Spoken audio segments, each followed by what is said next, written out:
Kryetaria e Komunës së Gjakovës, Mimoza Kusari Lila, në ditën e dhurimit vullnetar të gjakut, shkoi vullnetarisht për të dhuruar gjak. Para se ta bëjë këtë gjë, asaj u bë një kontroll mjekësor.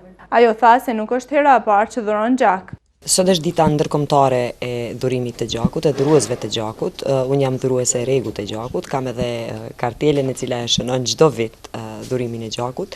Është mirë që në këtë ditë ta shfrytëzojmë të ngrisim vetdijen për gjithë ata që kanë potencial të japin gjak, për shkak se nuk duhet pritur më të keqen ose vetëm rastet e veçanta që të aktivizohemi për të dhënë gjak, por duhet të ketë sasi të mjaftueshme të gjakut kurdo që ka nevojë, dhe është hera e parë që jap gjak në spitalin rajonal të Gjakovës, me shumë kënaqësi.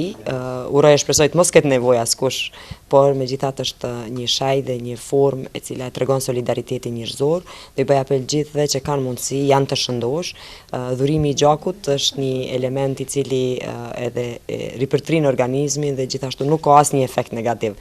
Dhuro gjak, shpëto jetë është moto që duhet ta përcjell çdo që është mirë me shëndet dhe që mund të dhurojë gjak. Kjo është një praktikë e mirë kudo në botë, pse të mos e bëjmë dhe ne këtë gjë, u shpreh ajo. Në këtë ditë pati edhe shumë të tjerë vullnetarë që dhuruan gjak.